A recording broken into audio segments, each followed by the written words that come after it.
मानता हूं। अगर आपको अपनी वाणी का ध्यान है, आपने 50% आदिवासियों को मास्टर बनाया, नौकरी लगा दी। अरे 50 से ऊपर लेकर के दूसरे लोगों को नौकरी दे दीजिए।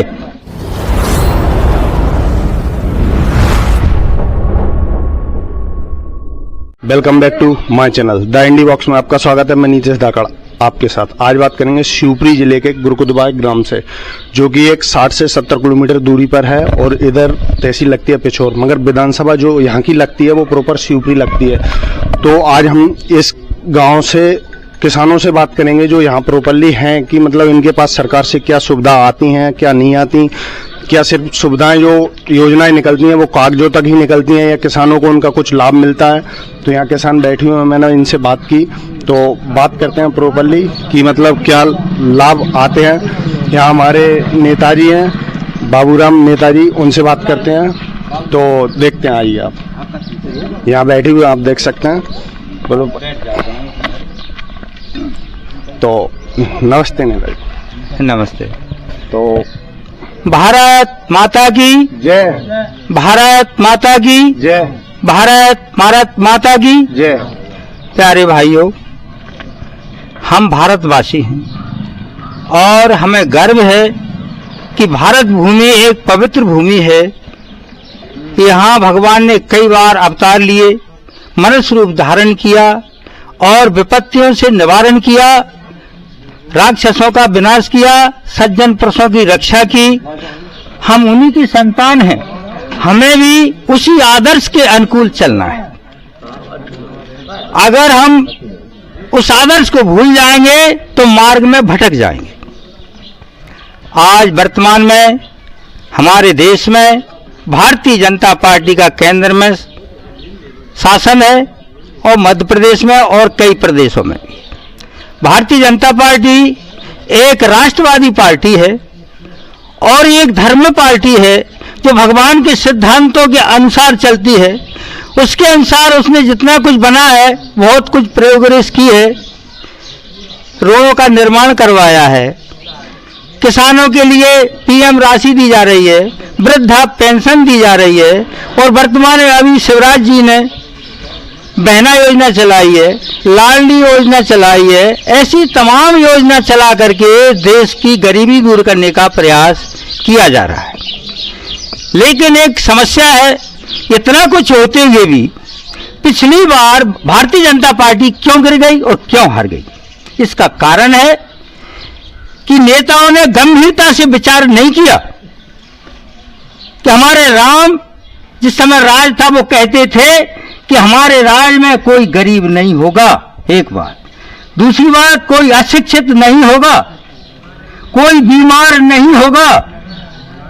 इन सारी बातों का ध्यान दिया जा रहा था।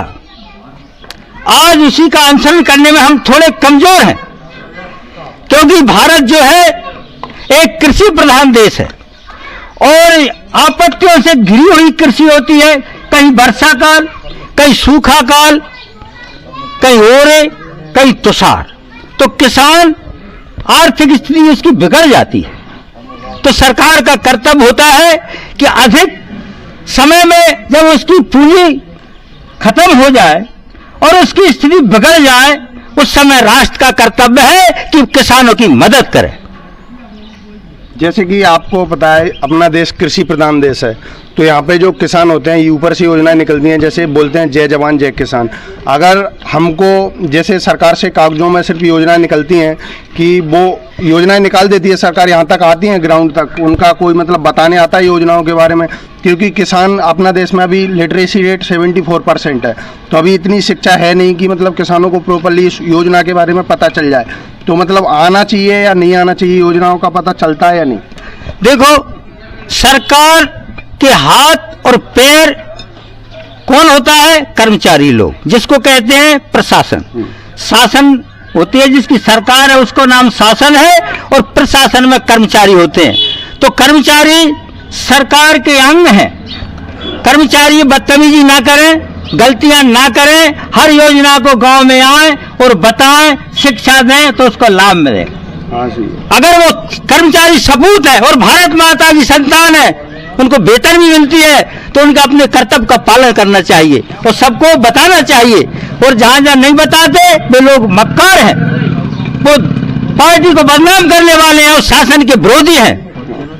और मैं इसमें और क्या कहना चाहता हूं, जैसे कि 20 साल सरकार ने राज चलाया, 20 साल में किसान कितने रसातल में चले गए, कितनी आत्महत्या हो रही है।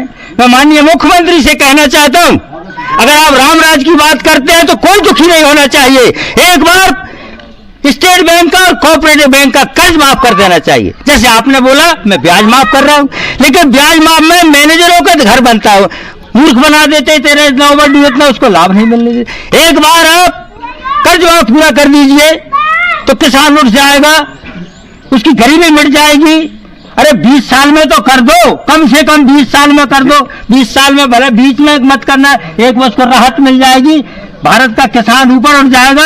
अगर 80% लोग सुखी हो जाएंगे, देश सुखी हो जाएगा। जब किसान की स्थिति बिगड़ जाती है तो देश की स्थिति बिगड़ जाती है। अगर किसान खुशहाल है तो लेबर को, मजदूर को, सबों को रोजगार मिलता रहता है, रामराज चलता रहता है। जिस साल सूखा पड़ जाती है तो दीपावली के समय बाजार सूने पड़े रहते हैं, क्योंकि किसान के पास अगर कुछ नहीं है तो देश की हालत बिगड़ जाती है। तो मैं मुख्यमंत्री से कहना चाहता हूं, माननीय शिवराज जी से, कि आप जो है विरोधियों को मौका ना दें।